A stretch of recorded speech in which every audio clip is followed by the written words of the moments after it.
दिसंबर का महीना था। कड़ाके की सर्दी पड़ रही थी। इस कड़ाके की सर्दी में लगातार हो रही बारिश ने ठंड को कई गुना बढ़ा दिया था। आज पूरे दिन बारिश हुई थी। तभी तो रात के 9 बजे ही सड़कें लगभग सुनसान हो गई थी। इंसान तो इंसान, जानवर भी सर्दी के कारण पस्त हो गए थे।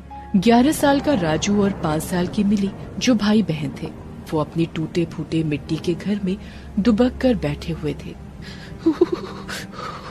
भैया, बहुत ठंड लग रही है मुझे। ये चादर इतनी फटी हुई है कि इससे ठंड रुक ही नहीं रही है।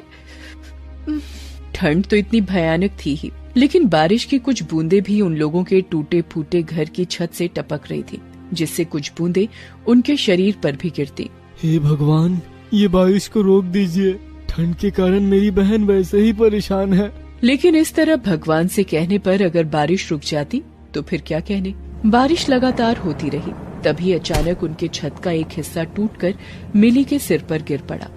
भैया! वो तो भला हो राजू उसे अपनी गोद में उठाकर जल्दी से बाहर निकल गया, नहीं तो वे दोनों उसके नीचे दब जाते। लेकिन फिर भी मिली के सिर में चोट लगी थी और उससे खून बह रहा था, और वो बेचारी नन्ही सी बच्ची लगातार रोई जा रही थी। भैया, भैया, बहुत दर्द हो रहा है भैया। राजू अपने हाथ से दबाकर उसके सिर से बहते खून को रोकने की कोशिश कर रहा था, लेकिन खून रुकने का नाम ही नहीं ले रहा था। हे भगवान, इसके सिर से बहता खून तो रुक ही नहीं रहा है। भैया, भैया, मेरी आंखों के आगे अंधेरा छा रहा है। बहुत दर्द, बहुत। इतना कहते ही मिली का सिर एक ओर लुढ़क गया। वो बेचारी बेहोश हो गई। मिली, क्या हुआ मिली? आंखें खोलना मिली, आंखें खोलना मिली। लेकिन मिली ने अपनी आंखें नहीं खोली। अब बारिश बंद हो चुकी थी। राजू उसे गोद में लेकर ही अस्पताल की ओर भागने लगा। रास्ते में उसे कुछ लोग मिले जो अपनी गाड़ियों से उस ओर से गुजर रहे थे। उसने उन लोगों से मदद भी मांगी। साहब, गाड़ी रोकिए ना, गाड़ी रोकिए ना साहब, मुझे अस्पताल छोड़ दीजिए ना। देखिए ना, मेरी बहन बेहोश हो गई है साहब। लेकिन मदद करना तो दूर, किसी ने अपनी गाड़ी तक नहीं रोकी। अस्पताल अब भी 3 किलोमीटर की दूरी पर था, लेकिन वो उसे लेकर हाँफता हुआ भागे जा रहा था। उसकी सांसें अब टूट रही थी। मिली, तू ठीक हो जाएगी मेरी बहन। तेरा भैया है ना, वो तुझे जल्दी अस्पताल पहुंचा देगा। मिली। राजू ने हिम्मत नहीं हारी और वो अपनी बहन को लेकर अस्पताल पहुंच गया। अस्पताल में उसकी नजर एक लेडी डॉक्टर, जिसका नाम प्रियंका था, उस पर पड़ी। वो भागता हुआ उसके पास पहुंचा। डॉक्टर, मैम, मेरी बहन देखिए ना, बेहोश हो गई है। इसके सिर पर चोट लगी है।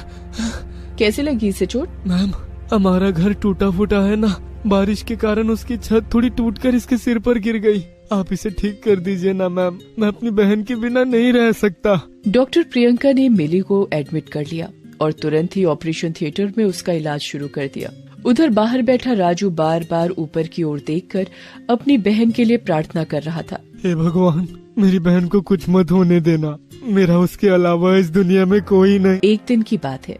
भैया, मैंने कहा ना, मुझे नहीं जाना स्कूल। मुझे स्कूल जाना अच्छा नहीं लगता। मुझे आपके साथ ढाबे पर जाना है काम करने। अरे तुझे क्या जरूरत है काम करने की? तुझे तो खूब पढ़ना है और बड़े होकर टीचर बनना है, ताकि तू मुझे पढ़ा सके, मुझे अपनी तरह जोड़ घटा सिखा सके।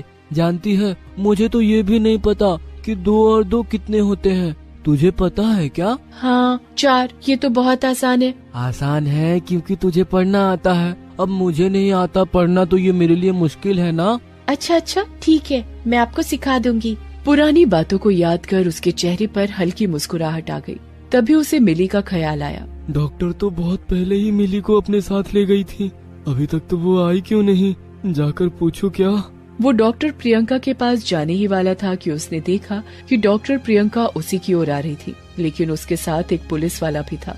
दोनों राजू के पास आए। डॉक्टर प्रियंका ने राजू की ओर घूर कर देखा और उससे कहा, जिस बच्ची को तू अभी लेकर आया वो कौन है तेरी? क्या हुआ डॉक्टर मैम, कुछ बात हो गई है क्या? वो मेरी बहन है। तू सच बोल रहा है? जी मैम, वो मेरी बहन है, मैं झूठ क्यों बोलूँगा? लेकिन उसकी बात खत्म होने के पहले ही डॉक्टर प्रियंका के साथ खड़े इंस्पेक्टर ने एक तमाचा खींचकर राजू को मारा। राजू के गाल पर इंस्पेक्टर के थप्पड़ के निशान पड़ गए। उसका सिर चकराने लगा। सच सच बता, कौन है ये लड़की? कहाँ से लाया तू इसे? नहीं तो इतने डंडे मारूंगा कि सीधे खड़े नहीं रह पाएगा। बता। इंस्पेक्टर की बात का राजू ने कोई जवाब नहीं दिया और वो चुपचाप रोते हुए उनकी तरफ देखने लगा, जिसे देखकर इंस्पेक्टर एक बार फिर भड़क गया। अपने घड़ियाली आंसू बंद कर और सच सच बोल, कहाँ से लाया इस बच्ची को? साहब, मैं सच सच बोलता हूँ। माना कि वो बच्ची मेरी सगी बहन नहीं है, लेकिन वो मेरे लिए सगी बहन से भी ज्यादा है। ये सब बकवास बंद कर और ये बता तुझे ये बच्ची कहाँ से मिली? 3 साल पहले की बात है। उस समय नवरात्र चल रहे थे। माता के दर्शन के लिए मंदिरों में काफी भीड़ थी। संयोग से राजू भी उस दिन माता के दर्शन करने के लिए मंदिर गया हुआ था, लेकिन अचानक मंदिर में आग लग गई, जिसके कारण मंदिर में भगदड़ मच गई। लोग इधर उधर भागने लगे। आग आग! अरे भाई, आग लग गई मंदिर में! अरे भागो भागो! अरे कोई फायर ब्रिगेड वाले को फोन करो। उस भगदड़ का शिकार कई लोग हो गए।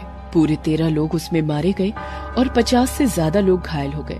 भगदड़ में राजू ने खुद को बचा लिया, लेकिन 2 साल की एक छोटी बच्ची जो शायद अपनों से बिछड़ गई थी और लगातार रोई जा रही थी, वो उस भगदड़ की चपेट में आने वाली थी। तभी राजू ने अपनी जान पर खेलकर उसे बचा लिया और मंदिर के बाहर ले आया। वो बच्ची बेचारी लगातार रोई जा रही थी और अपनी तोतली आवाज में मम मम बोल रही थी। मम मम। तुम्हारी माँ खो गई है ना? कौन है तुम्हारी माँ? बच्ची ने राजू की ओर घूर घूर कर देखा, लेकिन वो कुछ भी नहीं बता सकी। राजू ने भी बहुत कोशिश की कि उसके परिवार का पता लग जाए, लेकिन कोई पता नहीं लगा। वो बेचारा बहुत परेशान था क्योंकि वो बच्ची लगातार रोई जा रही थी। यही नहीं, वो उसका हाथ भी नहीं छोड़ रही थी। हे भगवान, इतनी छोटी बच्ची है, क्या करूं मैं इसका? कहीं इसकी माँ या इसके जानने वाले इस भगदड़ में मारे तो नहीं गए? ये सोचकर राजू की आंखें भर आईं। उसने बच्ची को गले लगाते हुए बोला कि तू मत रो, मैं हूँ ना, आज से मैं रखूंगा तेरा ख्याल। मैं तेरा बड़ा भाई और तू मेरी प्यारी सी छोटी बहन। वैसे नाम क्या है तुम्हारा? लेकिन राजू की बातों का उसने कोई जवाब नहीं दिया। अरे मैं भी कितना बड़ा बेवकूफ हूँ, तू कैसे बताएगी अपना नाम? चल कोई बात नहीं, तू मुझे यहाँ मिली है, इसलिए तेरा नाम आज से मिली। वो बच्ची डॉक्टर प्रियंका की थी। डॉक्टर प्रियंका जब मिली का इलाज कर रही थी, तभी उनकी नजर बच्ची के गले के लॉकेट पर गई। वो लॉकेट वो तुरंत पहचान गई, क्योंकि ये लॉकेट प्रियंका की माँ ने उसकी बेटी यानी मिली के जन्मदिन पर दिया था। तुम्हारी जो बहन है ना, वो डॉक्टर प्रियंका की बेटी है और उसका नाम मिली नहीं, अंकिता है। उस दिन के हादसे में ये गंभीर रूप से घायल हो गई थी और कई दिनों तक अस्पताल में ही थी। सुनो, अब तुम यहाँ से जाओ। अंकिता ठीक है और अब वो इनके साथ ही रहेगी। मैं चला जाऊंगा साहब, लेकिन एक बार मुझे उसे देख तो लेने दो। राजू ने अपनी मिली को आखिरी बार देखा और वहाँ से चला गया। जब वो अपने घर पहुँचा तो उसने देखा कि उसका पूरा घर ही गिर गया है। उसकी आंखों में बेतहाशा आंसू थे, लेकिन अपने घर के टूटने के कारण नहीं, बल्कि मिली का साथ छूटने के कारण। मैंने सुना है कि भगवान जो करता है अच्छे के लिए ही करता है। बचपन में मेरे माता पिता मर गए, इसमें क्या अच्छा था पता नहीं। मैं अनाथ सड़कों पर भूखा प्यासा घूमता रहा, इसमें क्या अच्छा है पता नहीं। आज मेरी बहन मिली को भी छीन लिया, इसमें क्या अच्छा है पता नहीं। ये कहकर वो फूट फूट कर रोने लगा। तभी उसके कंधे पर एक प्यार भरा हाथ उसने महसूस किया और उसके कानों में एक आवाज गूंजी, भैया। उस आवाज को तो राजू जमाने भर के शोर में भी सुन सकता था। मिली, मिली तू आ गई मेरी बहन, तू आ गई। ये कहकर उसने मिली को गले से लगा लिया। उसके आंसू रुकने का नाम ही नहीं ले रहे थे। अचानक उसकी नजर इंस्पेक्टर और डॉक्टर प्रियंका पर गई। उन्हें देख वो बहुत डर गया। साहब, मैं नहीं लाया इसे, ये खुद मेरे पास आ गई है।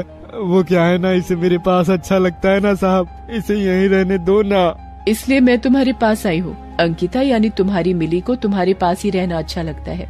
आज से तुम भी हमारे साथ रहो ना, इसके भाई बनकर अपने घर। बोलो, चलोगे मेरे साथ अपने घर जहाँ मिली होगी?